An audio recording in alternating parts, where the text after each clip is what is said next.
What's up? I'm gonna guess that you'll be able to figure out in the first 20 seconds if you want to watch this review. So come at me. Wake up! Wake up! Yeah. So I had to do that to you. So what's up, everybody? I'm Wes Grant. You watch a Sub Urban Nerd. This is my review of American Assassin, starring Mr. Dylan O'Brien. I'm going to start off by saying that I was surprised at this movie because I did not expect it to, maybe it's just me, but I thought the movie was kick-ass. Maybe the bad reviews for other people, I don't care. I'm giving my review, and I liked it. It really just had that action, it had that grittiness, and I'm not saying it was like John Wick level as far as surprise, because the first John Wick was like, damn, what the fuck? But this movie definitely caught me off guard because that kid, Dylan O'Brien, I did not expect this from him because this is a kid from shows like Teen Wolf, and he was in that movie, The Maze Runner, and then the second one, Scorched Trials, whatever, and he really brought it. Like, it was believable that he was kick-ass, like on the level of, like, say, not on the same level, but he was sort of like that, what's called Born Identity kind of vibe. And if I was to try and describe what kind of vibe, a lot of people probably say Punisher because of, like, you know, wife dying on a beach, whatever, like that movie. But I would say it's more like Batman because unlike the Punisher, he was never trained in martial arts or hand-to-hand combat or weaponry. He wasn't a soldier. He, like Batman, decided to give up pretty much his life and focus on just training to one day get revenge and kill the terrorists that killed his wife. If not the exact terrorists, just kill terrorists in general.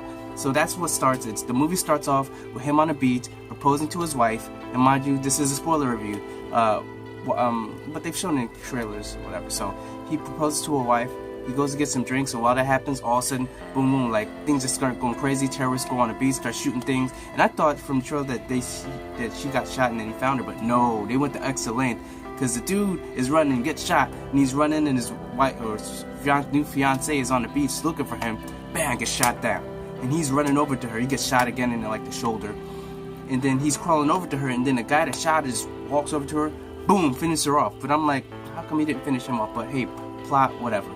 But it goes to like 18 months later, and this dude is like training in his house. He's doing martial arts classes.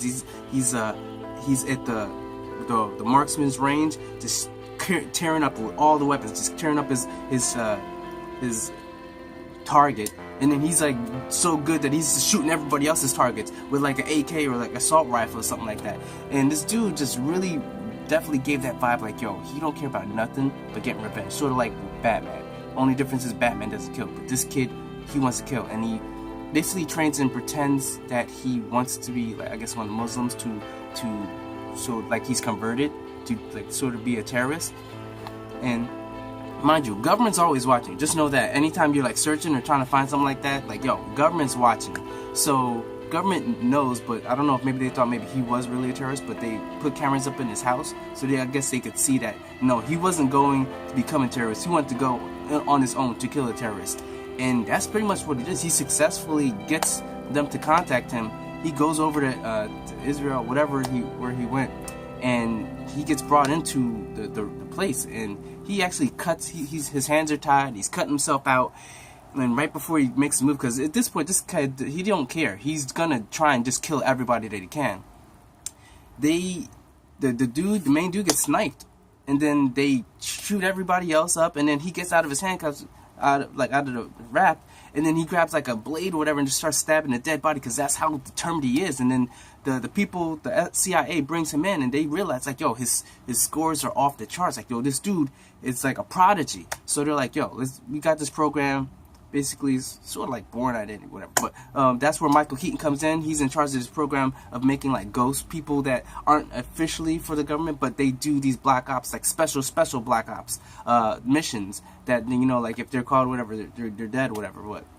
So he takes him in, and then that's when the movie just takes off, because like he starts training this kid, and that's one of those lines I said to me, like he tells Mike Keaton, yo, let's skip all this. How about I figure in the first 20 seconds, if I go against you, you could tell if I'm worth, training.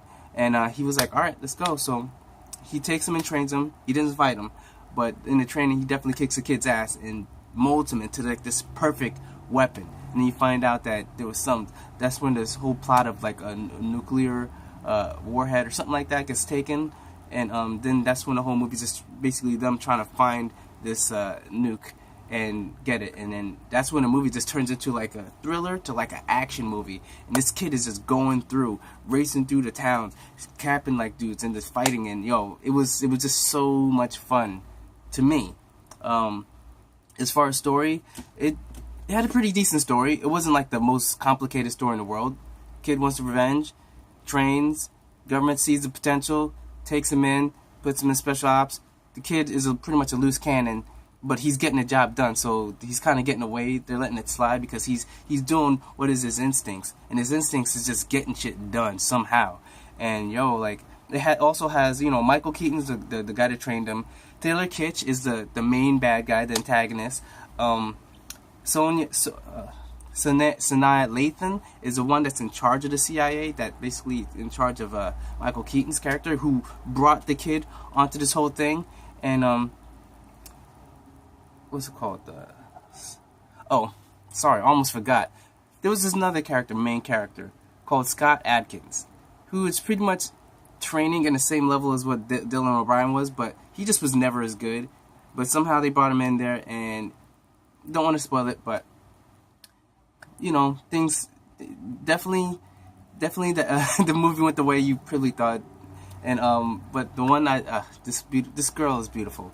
Like I said, Shiva Nagar, and kind of from get-go, like you were wondering, but she was definitely beautiful, and they definitely was a good team. And you're like, you when you're watching the movie, even though he's so focused that he doesn't even see the sexual attraction. He doesn't. He's just so focused. Like, she'll hit on him. He's just looking at the screen. She'll bandage him up, and he's just looking at the wall. Like, he's just so focused on just taking out these terrorists, anybody that he deems as evil, because that's what he is. He doesn't even care if he's a martyr. He just wants to take out anything that's evil. And I gotta admire this dude. He's like I said, it's not so much Punisher, but more like Batman, because like he just trained from nothing and became this killing weapon. So as far as the movie goes, a lot of action, a lot of fun, and I'm thinking you're gonna enjoy it. So as far as my review, I'd give it like a A minus, because it's not perfect, but it did surprise me. And the dude Taylor Kitsch, so I could definitely see him, because unlike these teen throbs like say Taylor Lautner coming from Twilight, and they tried to make him an action hero in that movie. I can't even remember what it was called, but this dude, he sold it. He really sold it. And the thing is, he made this movie after while he was recording for the next Maze Runner. He got hurt because he was doing his own stunts and fell off a train and he was out for a while. So him coming back to his form, like, yo, I'm definitely looking out for this dude for some more movies, and maybe you guys should too. So check out this Google like Taylor Dylan O'Brien, and check out, I guess, the Maze Runner, because Maze Runners, they ain't that bad. The first Maze Runner, it was pretty good, like surprisingly good. So you know what I'm saying, like this dude isn't like the second Maze Runner. It wasn't as good as the first one, but it was okay. But this dude in this movie nails it. He definitely nails it. So that's pretty much my review for American Assassin. I'm Wes Grant. You're watching Suburban Nerd, and I'll catch you guys in the next review. Alright.